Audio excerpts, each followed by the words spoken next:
이 77편은 1절에서 12절까지는 하나님이 3인칭으로 나옵니다. 이스라엘에게는 당신이잖아요. 3인칭으로.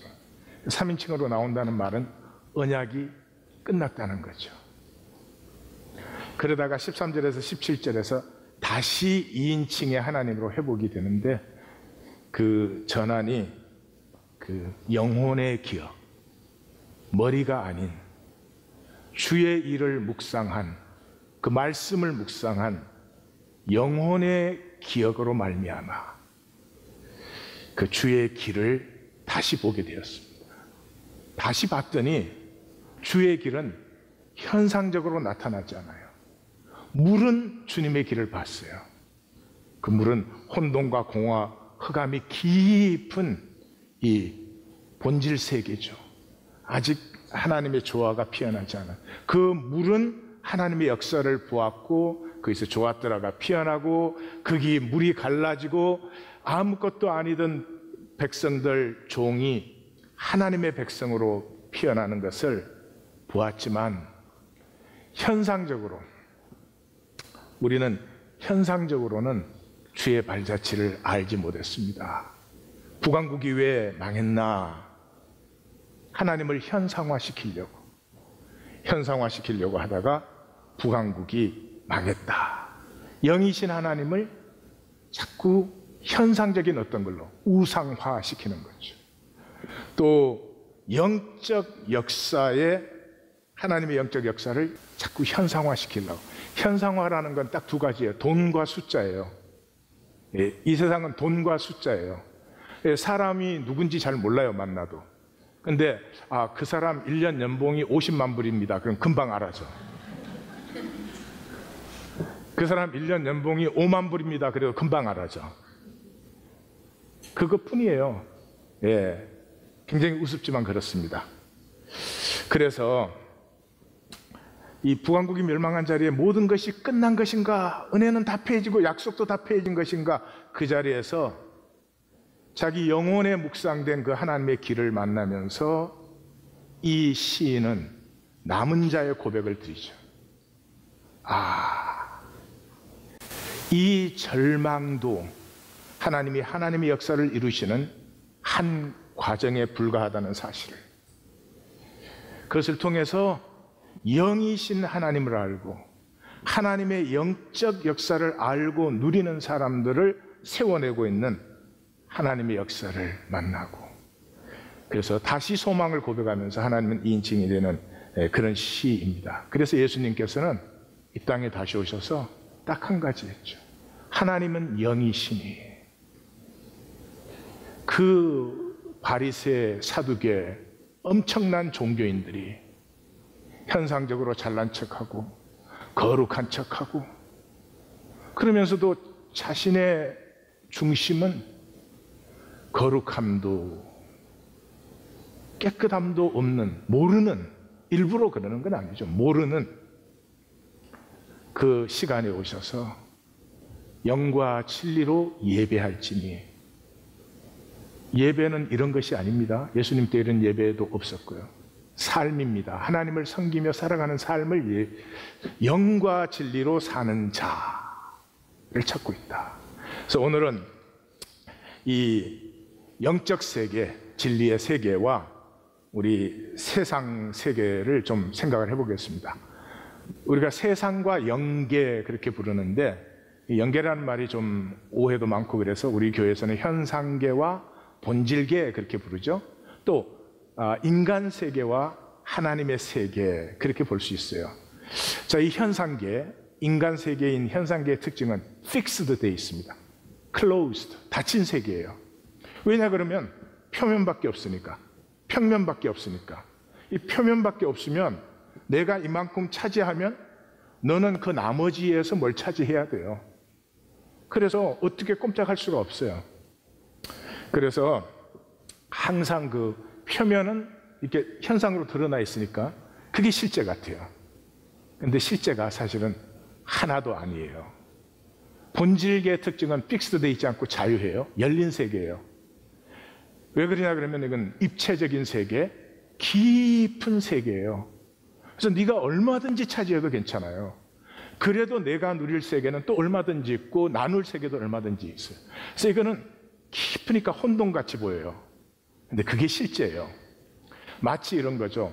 아마존 정글을 가시면 그냥 모든 것이 엉망인 것 같아요. 우리 보기에는. 근데 사실은 그게 완벽한 생태계가 그게 돌아가고 있어요. 근데 일본 정원 아시죠? 딱 규격에 맞게 해놓은 일본 정원, 아주 질서 있어 보이죠? 거기에 사람이 일주일만 손대지 않으면 엉망진창이 되어버립니다. 그게 질서같이 보이지만 그게 무질서예요. 아마존의 정글은 무질서같이 보이지만 질서예요. 마치 그런 것이죠. 그래서 이 현상계는 정형화되어 있어요. 아름답다가 뭐냐? 결정되어 있어요. 예, 성공이 뭐냐? 그렇게 돼야 성공한 거예요. 행복이 뭐냐? 다 결정되어 있어요. 그런데 이거는 우리가 결정해 놓은 거거든요. 그러니까 그 아름다움이 실제 아름다움도 아니거니와 다른 아름다움을 못 보게 해요. 모두가 각각 아름답거든요. 꽃도 보세요. 종류대로 각각 아름답잖아요. 그 표정들이, 근데 그 보는 사람 별로 아름답지 않네요. 그런 표정으로 나를 지금 보고 있어요. 여러분, 우리 서로 사랑하십시다. 이 꽃이 각각 아름답잖아요. 장미만 아름답다 그러면 안 되는 얘기잖아요. 뿐만 아니라 그건 진실이 아니기 때문에 아름답다는 사람도 여전히 열등의식에 시달려요. 성공한 사람도 행복하지가 않아요. 그런데 본질계는 픽스된 게 아니잖아요. 그냥 나는 나면 돼요. 아무것도 다른 게 필요하지 않죠. 나는 나니까 너를 너로 맞이할 수 있고 관계할 수 있고 만유와 관계를 맺고 이제 누릴 수 있죠. 그 현상계에는 물질 법칙이 절대화되어 있어요. 그래서 물리 법칙, 뭐 화학 법칙, 요즘은 사회과학까지도 이게 절대화돼 가지고 그분들이 굉장히 장사를 잘해요. 뭐 당신은 어릴 때 상처를 받았기 때문에 이렇습니다. 그러면 이제 그 사람한테 돈 내고 치료를 받아야 돼요. 아니요. 어릴 때 상처받았다고 내가 픽스될 필요는 없어요. 상처를 받았든 가처를 받았든 오늘 나는 새로운 가능성을 가지고 있어요. 여러분, 이 물리화학 법칙, 아무것도 감기에 대해서 뭐 엄청난 연구가 많이 되어졌지만 감기에 대해서 우리가 치료할 수 있는 건 증상밖에 치료를 못해요. 증상. 왜냐 그러면 감기가 왜 걸렸느냐 하는 문제는 굉장히 입체적인 문제예요. 내 체질과도 관계가 있고 그 당시에 내가 있던 그 공기와도 관계가 있고 그 당시에 내 컨디션이 좀 피곤했다든지 온갖 것이 다 돼서 그 자리에 있었다고 다 감기 걸리는 게 아니고 감기 걸린 사람이 감기가 걸린 거예요. 그러니까 감기의 정상은 과학이 다룰 수 있지만 왜 그 사람이 그 시간 그 자리에서 감기가 걸렸냐? 그럼 과학은 아무것도 할 수가 없어요. 그래서 이 본질계는 불확정성이에요. 확률의 세계예요. 이게 이제 양자역학의 결론인데 양자역학을 연구하다 보니까 이 우리가 그 실체라고 생각했던 이 물체들, 현상적인 물체들이 가장 작은 알갱이가 되었을 때는 이게 존재한다고 말할 수가 없어요. There is no be. It only appears to be. 전자가 여기에 딱 나타나는 것 같았어요. 관찰하려고 하는 순간 다른 궤도에서 딱 나타나요. 관찰이 불가능해요. 그러니까 있다, 있지 않다라고 말을 할 수가 없어요.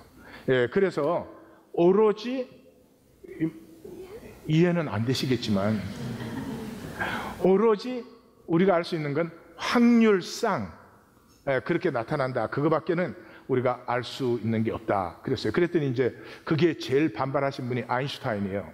아인슈타인이 그래서 유명한 말을 했죠. 하나님은 주사위 놀이를 하지 않는다. 확률 게임 하지 않는다. 그랬죠. 그래서 어떻게 됐어요? 그 양자역학 사람들이 아인슈타인에게 별명을 붙여줬어요. 마지막 고대인. 예, 마지막 고대인. 그게 가장 정확한 아인슈타인을 표현한 말이에요.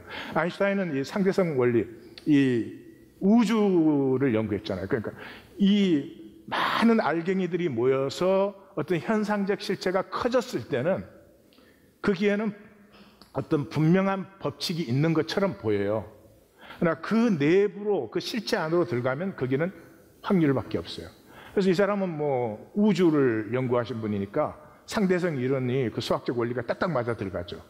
그렇지만 이제는 이제 그거 아니다 하는 걸 모두가 알고, 그래서 마지막 고대인으로 돌아가셨어요. 그리고 이 현상계는 법칙 안에 닫혀 있어요. 1 더하기 1 더하기 1은 3이에요. 딱 픽스되어 있는 거예요. 해 아래 새 것이 없어요.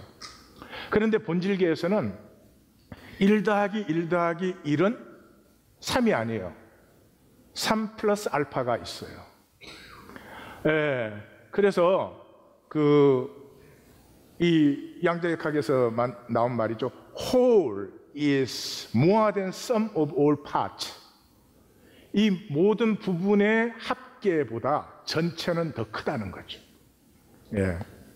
그래서 여기는 보라 내가 세일을 향하리라 하는 그런 세계죠. 이 현상계는 무엇보다도 다양성이 상실된 전체예요. 개체성이라는 게 없어요. 그래서 마치 오늘 가을이 지금 시작되고 있잖아요. 그 사람은 또 하나의 가을을 살아요. 반복이니까 계절은. 그렇지만 본질계를 누리는 사람은 이번 가을이 반복이 아니에요. 내 생에 처음 맞는 가을이고, 이 가을은 또 마지막으로 맞는 가을이에요. 그러므로 이 가을에 나는 무엇을 살고 싶은지, 이 가을에 나는 무엇을 향하고 싶은지 새로움이 피어나죠.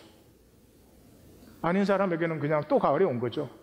또 겨울이 오겠죠. 뭐 그런 거죠. 개체성이라는 건 있을 수가 없어요. 본질계의 특징은 개체성이에요. 내가 이 수많은 사람 중에 하나가 아니고, 나는 나로서 독특한, 내가 있어야만 내 세계는 완성. 내가 잘 살든 못 살든 그런 것이 아니고, 내가 포함된 세계는 내가 있어야 돼요. 그 개체성을 이제 기억하면서 책임감도 느끼고 아름다운 파트가 되고 싶고, 이런 창조성이 피어나죠. 그래서 모든 물은 다 H2O예요. H2가 아닌 물은 없어요.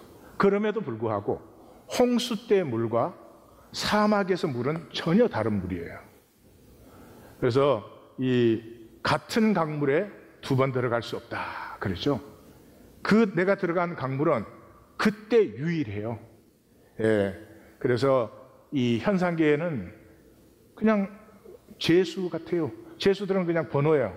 몇 명, 감옥에 지금 100명이 갇혀 있어야 되는데 100명 있으면 되는 거죠.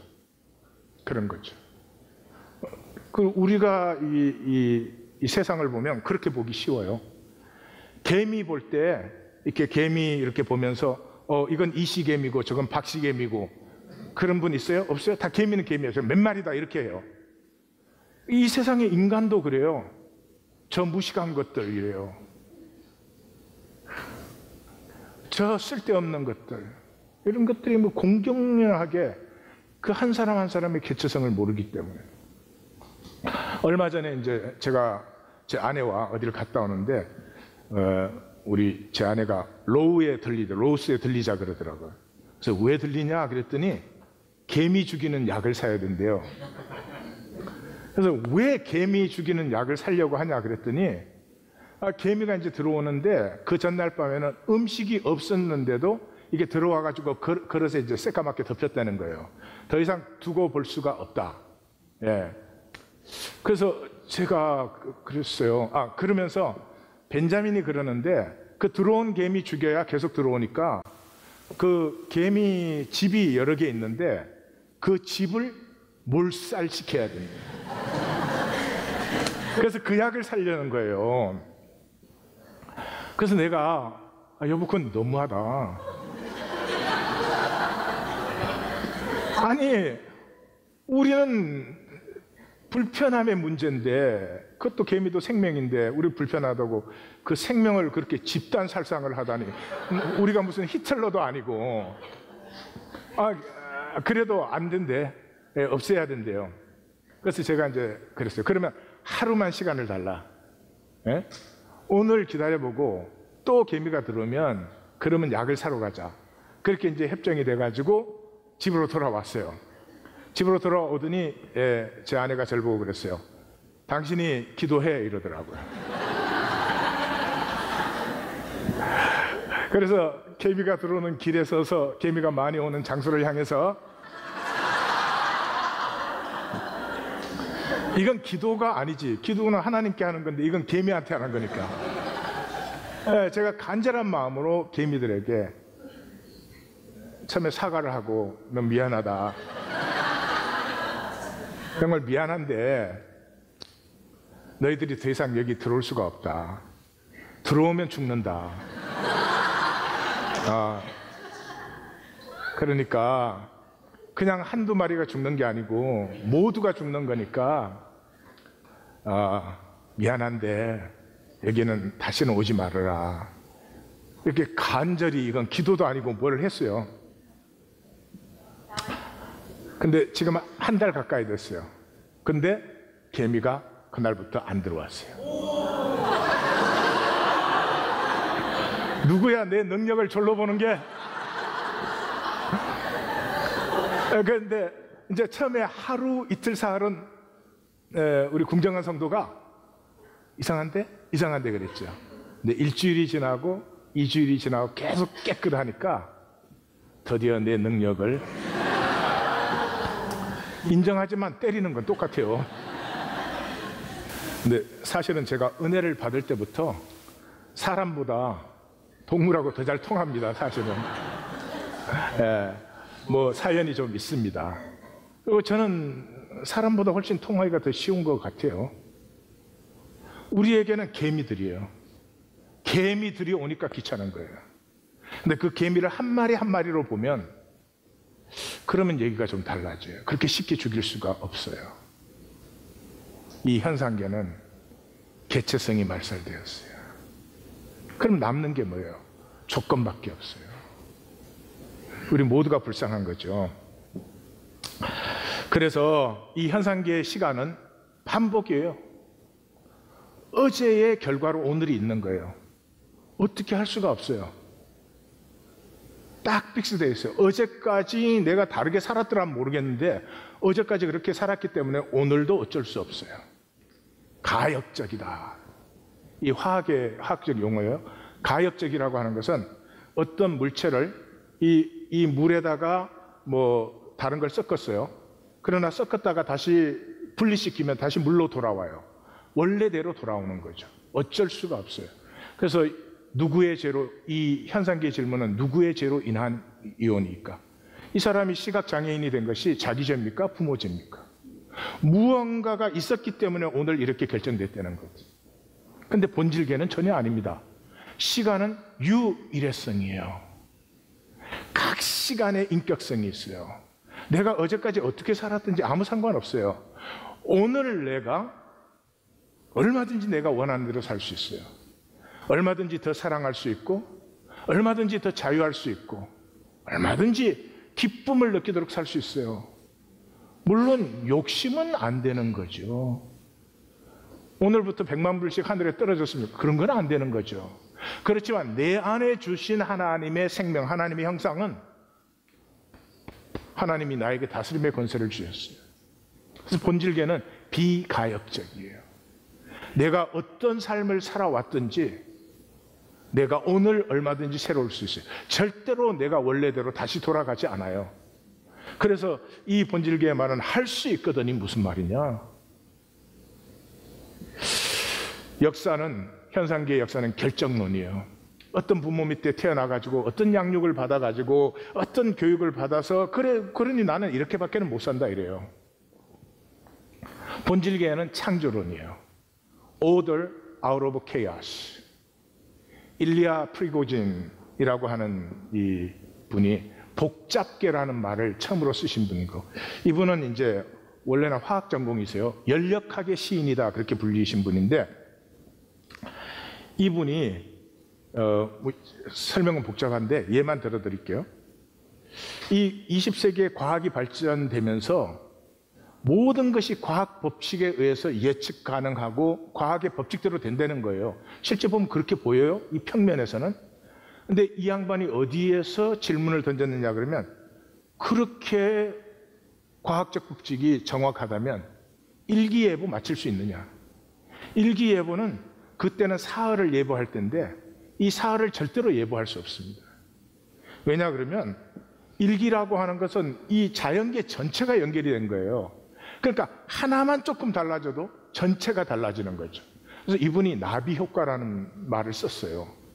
작은 것 하나, 억만 가지 요소 중에서 하나만 달라도 결과가 확 달라지는 거죠. 굿뉴스예요.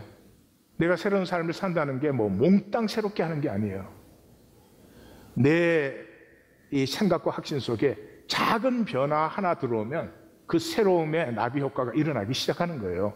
그래서 이분이 이 물질계, 물리적, 화학적 이 법칙과 이 이론에 대해서, 이론의 절대성에 대해서 이제 질문을 던지고 그걸로 노벨상도 받고, 그럴 줄 알았으면 우리가 질문을 던지는 건데, 예. 무엇보다 현상계의 힘은 현상적 실체에 있다고 생각했어요. 아인슈타인까지. 그래서 아인슈타인의 유명한 그 공식이 E=mc². 에너지가 질량과 가속도의 그 합친 것이 그 에너지가 된다, 뭐 그렇게 했잖아요. 그래서 모든 힘은 질량에서 나온다는 거예요. 이하권의 힘은 이하권이라고 하는 요 현상적 실체에서 나온다는 거예요. 요게 뭐 교육을 어떻게 받았느냐, 뭐 경력을 어떻게 가졌느냐, 그게 나라는 거예요. 삼술적 합계의 결과예요. 근데 이 본질계에서는 힘이 실체에서 나오지 않고 장에서 나와요. 필드에서 나와요. 필드. 자기장, 중력장, 전기장에서 나와요. 이거를 발견한 분이 마이클 페러데이라고 하는 분이신데, 페러데이가 코일을 이렇게 감아놓고 그 코일 안에 자석을 움직였더니 전기가 발생하는 거예요. 서로 타치가 전혀 안 됐는데 전기가 발생하는 거예요. 그래서 실제로 에너지는 그 현상적 실체에 있는 것이 아니라 그 필드에서 일어나는 것이다. 그래서 물체의 현상보다 앞서 주어지는 독립적 실체, 그렇게 유명한 말을 했어요. 그래서 이하권위의 이 현상적 실체, 뭐 어디서 태어나서 어떻게 자라나고, 뭐 성격이 어떻고, 뭐 학교는 뭐를 했고, 뭐 경력은 뭐가 있고, 그거보다도 거기에서 나오는 장이 훨씬 더 능력도 크고 중요하다는 거죠. 그러니까 내 이 실체를 가지고 제가 사랑도 더 많이 하고, 이렇게 사랑도 더 많이 하고, 용서도 나누고, 하나님의 소망도 나누고, 그렇게 살 수도 있고, 그냥 인간이라는 건 믿으면 안 돼. 믿을 수가 없어. 딱 이러고, 그래서 내 거나 잘 지켜야 돼. 그 두 가지의 삶은 하늘과 땅의 차이가 일어나는 거죠. 그리고 이 장, 필드가 있기 때문에, 필드는 서로 합쳐지면 1만 파, 10만 파로 번지기 시작하는 거죠. 그게 이게 100배, 60배, 30배 하나님 나라의 법칙이죠.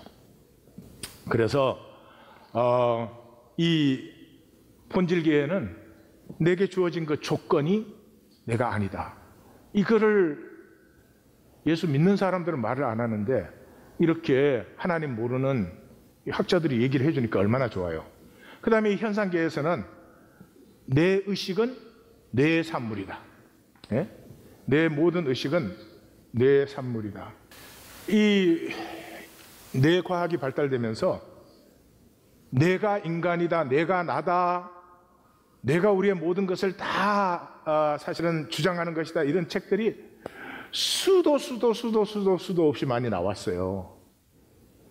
저는 항상 뭐, 저는 뇌과학자가 아니지만 모르지만 그냥 웃기는 소리야. 영혼이 있어. 그냥 그렇게만 생각을 했어요. 근데 드디어 나는 내가 아니다 하는 책이 나왔어요.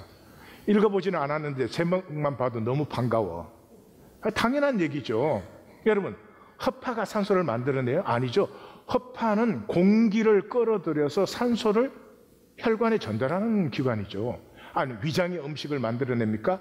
위장은 음식을 받아들여서 소화해서 영양을 각 기관에 전달하는 기관이죠. 뇌도 당연하죠. 이 우주가 의식이죠. 우주가 의식이죠. 이 우주가 의식인데 이 의식을 내가 받아들여서 그 받아들인 건 이 오감, 이 오감에서 느끼는 것이 뇌로 전달되어서 그것을 통해서 모든 의식을 다 받아들이면 뇌가 터지겠죠. 그래서 나의 개체적인 특징을 통해서 이걸 받아들임으로 그 의식을 살아가는 것이고, 내 그 의식이 내가 어떤 의식을 선택하느냐에 따라서 내 자신이 만들어지는 거지, 무슨 우리가 뇌 로봇가 된 것처럼 그랬었는데,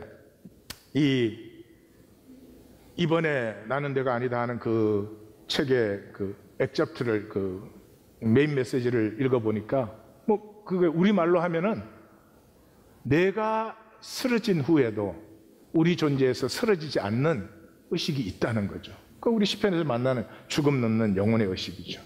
그래서 이 현상계의 신앙은 픽스드 신앙이에요. 픽스드 신앙이에요. 나는 어쩔 수 없어. 나는 일어나 걸을 수가 없어. 나는 이렇게 살아왔고 이렇게 만들어졌으니까, 내가 픽스드 돼 있으니까 바랄 건 뭐밖에 없어요. 마술적인 하나님의 페이버를. 나는 새로워질 수 없어. 나는 일어나 걷지 않아. 근데 하나님이 나를 도와줬으면 좋겠어. 그건 신앙이 아닙니다. 신앙은 하나님 안에서 언제든지 새로움은 열려져 있어요. 그래서 이 현상계의 이런 신앙은 현상의 포로요. 그래서 동정녀 탄생이라든지 부활이든지 이런 거를 믿으면 둘 중에 하나예요. 무조건 믿든지, 야, 그런 게 어디 있냐, 사람이 죽었다 살아나는 게. 저는 굉장히 사람들이 이제 진보적이라고 생각을 합니다. 설교를 길게 하는 게 진보인지 잘 모르겠는데, 굉장히 진보적이라고 생각을 하는데, 저는 동정녀 탄생, 부활 이런 거 부인하는 사람 보면 아주 정말 솔직히 말해 신경질이 나요.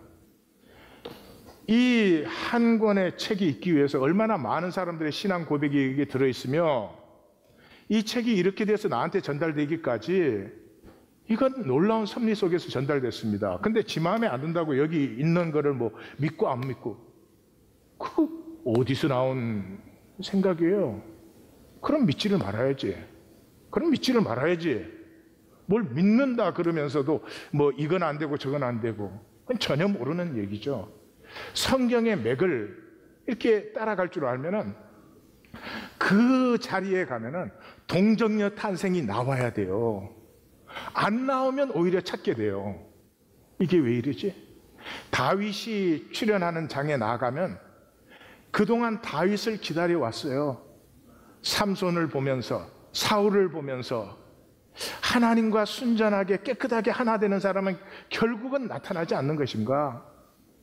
나타날 것인가? 그걸 기다렸기 때문에 다윗을 만나면 반가워요. 뭐를 우리가 믿고 안 믿고 그래요? 참 웃기는 얘기죠. 본질계의 신앙은요, 모든 변수를 내가 다 알지 못하죠. 그렇기 때문에 하나님은 사랑이시고, 그럼 그 모든 변수 속에서 합력하여 선을 이루시는 하나님을 알기 때문에 오늘도 어제의 반복이 아니라 하나님의 새 가능성을 향해서 나를 가꿀 수 있어요. 아무리 작은 것이라도 나를 가꾸어 또 하나의 새로움을 일으켜내는 것이죠. 그래서 사막의 강, 광야의 길이 열리는 것을 바라보죠. 이 현상계는 무엇보다도 닫힌 체계입니다. 클로우스드 돼 있어요. 그러니까 관심은 뭐밖에 없어요. 그냥 편했으면 좋겠어요. 문제 안 생겼으면 좋겠어요. 현상세계에서 편하고 문제 안 생기는 거 뭘로 합니까? 돈으로 하죠. 돈. 그래서 돈이 사실은 전부입니다. 돈이 중요하지만 돈이 전부가 되면 인생은 끝난 것입니다. 닫힌 책이기 때문에 오토파일럿이에요. 그냥 똑같은 삶을 자기도 모르게 반복을 하는 거죠. 우리의 모든 행위는 도파민의 종이 돼요.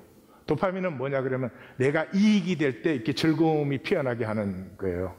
그래서 뭐 삶의 모든 게 그저 이익이냐 손해냐 그거밖에는 관심이 없어요. 절대로 본토 친척 아비의 집을 떠나가 아니고 내 자리를 지키기에 급급합니다. 오늘 이 시대의 삶은 모두가 소금 기둥이 되어 있는, 그 놓아야 될 과거를 너무 열심히 붙들어서 소금 기둥들이 되어버린 그런 삶의 모습을 오늘 이 세계에서는 가득히 봅니다. 이 본질계 신앙은 열린 체계입니다.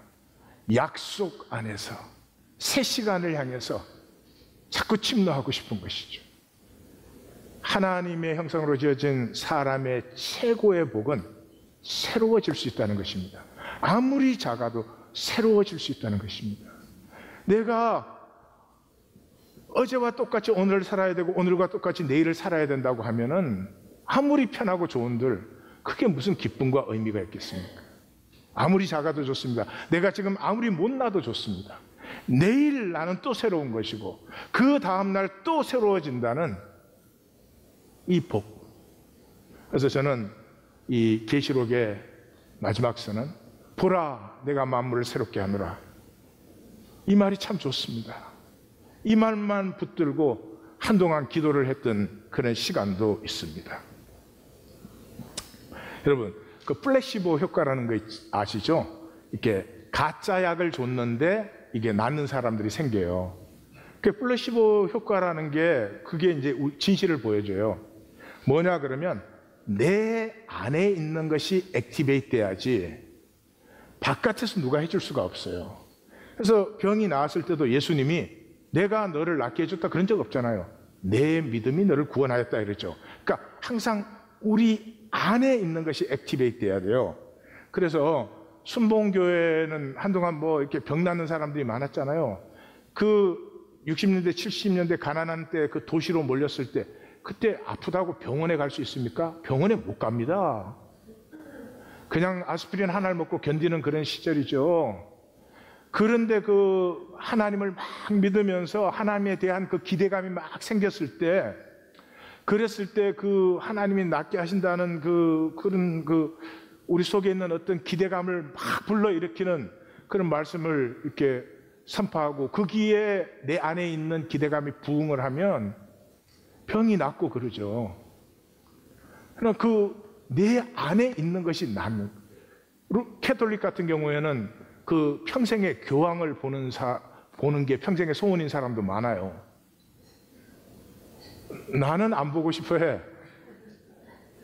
그래서 평생을 걸고 로마로 가가지고 교황이 또 아무 때나 아니까 바티칸 그 광장에다가 자리를 잡고 그 옆에 호텔도 비싼 데 잡아가지고 기다리다가 그 교황이 나오는 날 그 교황을 보고 까무러치는 사람들이 많아요.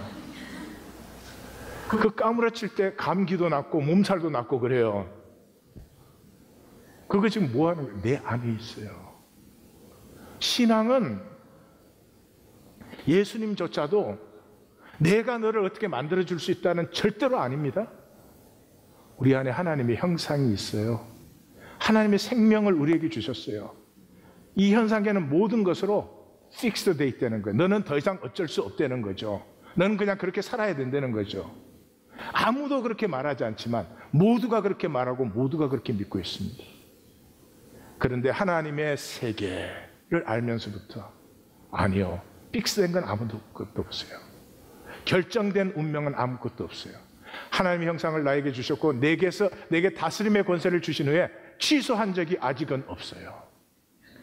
지금 이 시간부터 나는 더 아름답게 살리라. 지금 이 시간부터 나는 내 필드에, 내 장에 사랑을 더 피워내리라 하면 막을 사람이 없습니다. 그래서 보라 내가 만물을 새롭게 하노라, 이 말씀을 붙드는 거죠. 생명은 그 자체로는 나타나지 않지요. 그렇죠? 이 꽃이 있는데 꽃의 생명은 볼 수도 없고 알 수도 없어요. 그러나 나타난 꽃을 통해서 생명을 느낄 수 있죠. 신비 중의 신비는 나의 생명이죠. 이 나라고 하는 생명은 내 인격을 통해서 나타납니다. 그런데 세상은 어떻게 속여요? 조건이 나라고 합니다. 조건이 내가 나타난 것이라고 합니다. 아닙니다. 조건은 타인하고 구분하는 포장일 뿐이에요. 존재함으로 상관이 없어요. 내 인격을 통해서 나를 나타냅니다. 인격이 뭡니까? 나의 장입니다. 나를 만나는 사람들이, 나를 만나는 세계가 나의 어떤 것을 만나고 관계하게 되는가? 아름다운 나를 피우시기를. 생각도 더러운 생각은 버리시고, 사람을 볼 때 사람은 양면이 다 있죠. 나쁜 점 이런 것만 골라서 보는 사람들이 있잖아요. 사람을 볼 때도 좋은 점을 봐주고 더 축복해주고 싶고, 성령의 장이 피어나시기를 주의 이름으로 축원합니다.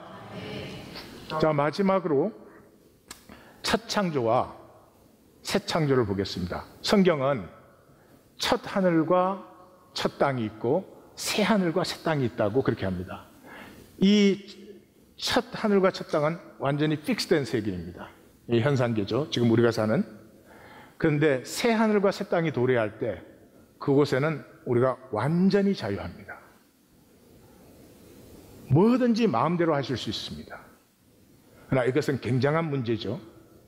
뭐든지 마음대로 할 수 있는 사람이 인격이 미성숙해. 그럼 어떻게 될까요? 그 세계는 파괴되겠죠. 자유라는 말이 엄청난 말이에요. 자, 하나님이 이 첫 하늘과 첫 땅을 왜 창조하셨나? 없애기 위해서 창조하셨어요. 새 하늘과 새 땅이 올 때 보니까 처음 하늘과 처음 땅이 없어졌고 바다도 다시 있지 않더라. 그래서 로마서에 들어가면 피조물이 허무에 굴복하는 것은 자기 뜻이 아니요 오직 굴복하게 하시는 이로 말미암으니라. 이 첫 창조의 모든 것은 허무하게 폐해지는 것입니다. 현상이니까요. 그런데 그 현상 세계를 창조하신 이유는 딱 한 가지입니다. 새 하늘과 새 땅의 엠브로이, 씨앗을 만들기 위해서. 이 엠브로이라는 게 난자에 정자가 수정이 딱 되면 그때 단세포입니다. 이 단세포가 280일 태어날 때가 되면 2조 개의 세포가 됩니다. 이 어른이 되면 세포가 100조 개가 됩니다. 집에서 논다는 뜻이 아니고 100조 개. 잘 생각해 보십시오. 난자도 정자도 생명의 가능성이에요. 이게 수정되어서 단세포가 100조 개로 번성을 합니다. 무한 번성이죠. 그러나 그런 가능성을 가진 생명 씨앗이라면 이건 어마어마한 거죠. 그래서 로마서는 또 이렇게 말합니다. 하나님의 자녀들의 영광의 자유. 영광의 자유. 자유는 마음껏 마음대로 할 수 있는 것입니다. 근데 그 자유가 인격이 뒷받침되지 않으면 파괴적인 것이 되죠. 그런 자유가 아니라 영광의 자유입니다. 그 얼마든지 마음대로 다스릴 수 있기 때문에 모든 것을 하나님의 뜻을 따라, 모든 것을 하나님의 기쁨을 따라 피워줄 수 있는 그런 생명을 이 첫 하늘 첫 땅, 이 현상 세계를 만드셔서 하나님이 그 씨앗을 100조 분의 1, 100조가 아닙니다 사실은.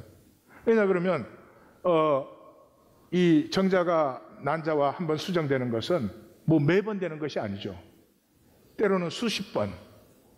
그러니까 수억만 분의 1의 그 가능성을 지나서 하나님이 그리스도의 장성한 분량이 충만한 신의 성품이 된 그런 하나님의 자녀들의 영광의 자유를 품은 새하늘과 새 땅의 씨앗을 만들어내는 것입니다.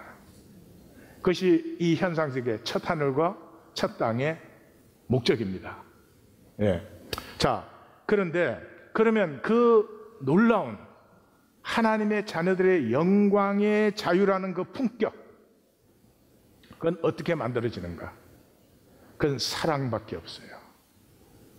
사랑 외에 어떤 것도 이런 생명의 자유하고 높은 품격을 만들어내는 다른 길이 없습니다.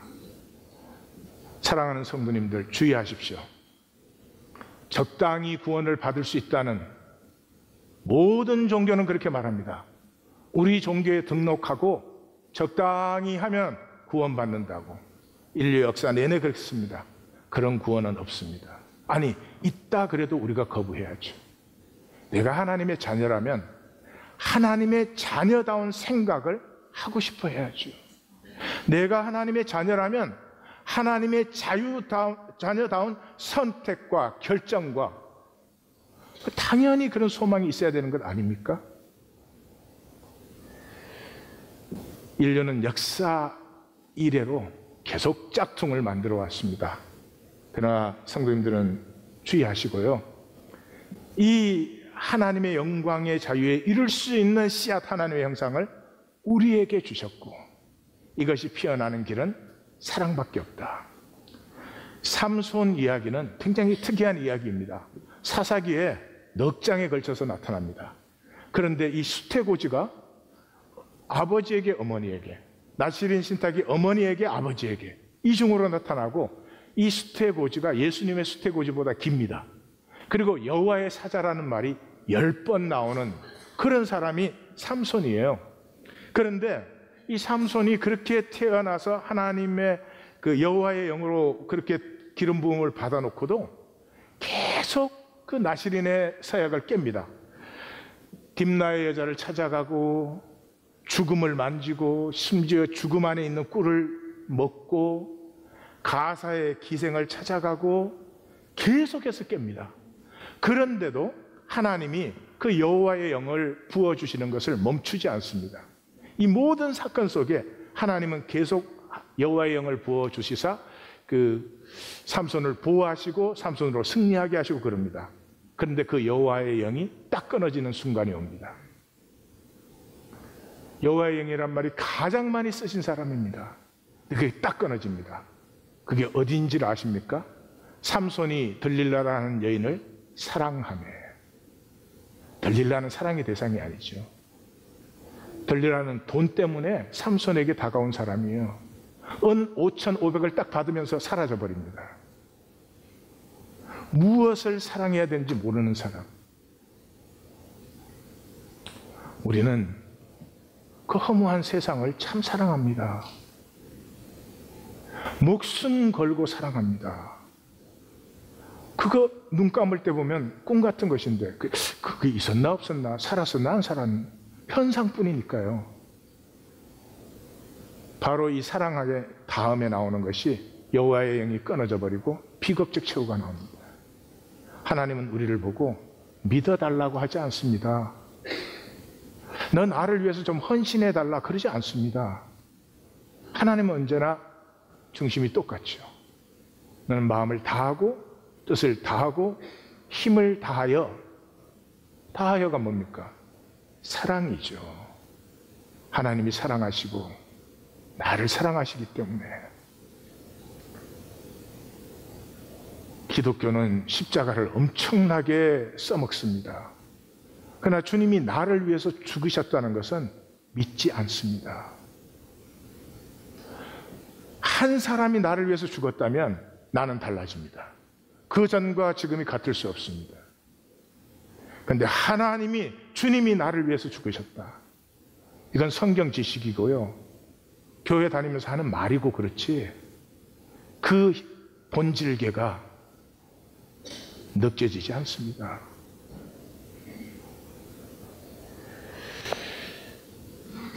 에베소서에서 바울의 기도가 나오죠. 잘 보십시오. 어마어마한, 우리가 노력하거나 우리가 뭘 잘해서 이룰 수 없는 그런 것들입니다. 성령으로 그 영광의 풍성을 따라, 그 영광의 풍성을 따라 우리 속사람을 능력으로 강건하게, 우리 속사람은 우리 안에 있는 하나님의 형상 씨앗이죠. 믿음으로 그리스도께서 우리 안에 계셔. 이게 장이 아니면 불가능한 일이죠. 그리스도께서 우리 안에 계셔 우리가 사랑 안에 뿌리를 내리고 터가 굳어져 모든 성도와 하나가 되어 지식에 넘치는 그리스도의 사랑에 너비, 길이, 높이, 깊이를 알아. 우리가 현상 세계에서 뭘 어떻게 한다, 뭐 종교 행위를 한다 이런 차원이 전혀 아니죠. 이것이 어디로 오는 것입니까? 여호와를 사랑하라. 사랑하면 그 말을 듣고 싶어요. 그 말을 따르고 싶습니다. 사랑하면. 여호수아도 인도를 다 끝내고 자기 백성들에게 마지막 말이 뭐였습니까? 여호와를 사랑하고 마음을 다하고 성품을 다하여 그를 섬겨라. 우리는 원래 하나님께로부터 났죠. 하나님께로부터 이 세계로 났습니다. 그래서 예수님은 이 세계에서 위의 세계로 우리가 다시 태어나야 된다고 합니다. 이걸 몰라가지고 위로부터 태어난다. 게나오 아노땐. 이게 위로부터 우리 위로부터 태어난 사람이에요. 어디로? 현상계로. 이 현상계가 전부인 줄 알고 이 픽스드의 종노릇을 합니다. 그런 우리가 다시 위의 세계로 다시 태어나야 돼요. 다시 위의 세계로 태어나다 그런 말이에요. 그래서 31절에 예수님이 설명을 해줘요. 위에 속한 자는 만물 위에 있어요. 다스림의 권세를 누려요. 하나님의 자녀의 영광의 자유를 피우기 시작하고 있어요. 그리고 그 맞은편에 하늘로 오는 이는 누구예요? 예수님이 하늘로 위로부터 오셨기 때문에 만물 위에 다스림의 권세를 갖고 있어요. 그 가운데가 뭐예요? 땅에 속하면 땅의 것밖에 모르고 땅의 것만을 말하지. 이렇게 말합니다. 현상교회와 본질교회 마감을 합니다. 현상계의 가장 핵심은 죽음이 끝이라는 것입니다. 그렇습니다. 현상은 없어지면 끝이니까. 이 꽃이 없어지면 꽃이 끝난 것이죠. 그렇기 때문에 죽음이 어마어마한 두려움입니다. 죽음의 두려움에서 열리는 것이 욕망입니다. 욕망. 그래서 내가 뭘 많이 움켜쥐고 있거나 내가 힘이 강하거나 내가 뭐 건강하거나 이러면 죽음이 멀리 느껴집니다. 전혀 아닙니다. 건강한 사람이 일찍 죽기도 하고 또 비실비실한 사람이 무한히 오래 사실 수도 있고 그래요. 그래서 세상이 참 거짓말이죠. 그래서 평생의 삶이 안 죽으려는 몸부림이에요. 안 죽으려는 몸부림. 누가 죽이기라도 하는 것처럼. 근데 본질계는 죽음이 새로워지는 거예요. 생성이에요. 죽은 생명을 먹어서 오늘도 우리 생명이 유지되고 있고 세포가 안 죽으면 영생이 아니고 암이에요. 병원에 갔는데 암 진단하는데 드디어 위장세포가 영생하시게 됐습니다. 이런 거 봤어요? 그래서 본질계의 사람은 죽음을 향합니다. 어제에 대해서 죽습니다. 우리 중에 어제를 다시 살아야 될 만큼 의롭고 아름답고 복되게 산 사람이 없습니다. 약속을 바라보기 때문에 아무리 내가 잘 살았어도 나는 어제에 대해서 죽고 오늘 새롭게 살기를 원하는 것이죠. 사망이 끝이 아니라 영원한 생성의 출발이 되어야 됩니다. 첫 하늘과 첫 땅이 끝날 때 우리는 새 하늘과 새 땅의 유업자가 되어 있어야 됩니다. 예수님의 말씀을 잘 생각해 보십시오. 한 알의 밀이 땅에 떨어져 죽지 아니하면 한 알 그대로 있습니다. 이 현상계에는 죽지 않으려고 내 것 지키려는 몸부림이에요. 그러면 내 안에 있는 이 하나님의 형상이, 이 씨앗이 그대로 있습니다. 영원히 그대로 있습니다. 여기가 만약에 죽지 아니하면 없어지고 이랬으면 아무런 문제가 없어요. 없어져 버리면 끝나잖아요. 근데 그대로 있습니다. 죽음은 많은 열매를 맺느니라. 이 첫 하늘과 첫 땅이 죽어 영원한 하늘과 영원한 땅을 피워내듯이 이 현상 속에 태어난 나도 죽어서 열매를 맺게 하십니다. 이 죽음의 두려움에 사로잡힌 사람은 죽지 못하죠. 영원히 죽지 못해요. T.S. 엘리엇의 황무지에 그 시작하는데 쿠마의 무녀 이야기를 적어 놓았죠. 이해를 못할까 봐. 아이들이 그 아폴론 신의 총애를 받아가지고 억겁의 생애를 살고 있는 무녀에게 묻습니다. What do you want? 무녀가 대답합니다. I want to die. 죽지 않으면 새로움이 없습니다. 예수님이 이 죽지 않으려는 이 삶에 대해서 계속 경고를 하시죠. 이 경고 끝에는 악하고 게으른 종아 또는 바깥 어두운 데서 슬피 울며 이를 갈리라 이런 얘기가 나옵니다. 이 얘기가 이 두 가지가 한꺼번에 나온 데는 한 군데밖에 없습니다. 한 달란트. 열고 피우지 못하고 두려워서 그냥 꽁꽁 지키고 있었습니다. 바로 이 얘기 뒤에는 예수님께서 약하고 게으른 종아 바깥 어두운 데서 슬피 울며 이를 갈리라. 세상은 얼마나 우리를 이 온 세계가 하나님의 세계고 하나님의 가능성이 활짝 열려있는 세계라는 것을 다 잊어버리게 하고 이 현상적인 fixed 내가 학교를 어디 나왔나? 뭐 내가 동양인이냐? 백인이냐? 내가 무슨 직업이 이러냐 저러냐? 거기에 픽스된 채로 그냥 그 두려움에 어려움 올까봐 이렇게 속이는 것이 이 현상기의 삶입니다. 하나님의 발자취는 현상적으로 보이지 아니하지만 큰 물 속에서 하나님은 지금도 좋았더라 심히 좋았더라를 피우고 계십니다. 혼돈이 어디에 있어요? 우리 안에 있죠. 자기를 아십니까? 자기의 미래를 아십니까? 자기 자녀를 아십니까? 아닙니다. 우리에겐 모두가 혼돈과 공허와 흑암의 깊음입니다. 그곳에 하나님의 말씀이 임하면서 그 하나님의 말씀을 기억하면서 3인칭 하나님이 2인칭으로 전환되고 남은 자의 역사를 모든 것이 끝나버린 것이 아니라 그 과정 속에서 하나님은 그 남은 자를 생명의 엠브로이를 하나님 피우고 계시는 것을 이 77편의 시인은 절망 속에서 이상하지만 아픔을 가지고 기쁨으로 노래하고 있습니다. 우리의 고백이 되기를 원합니다.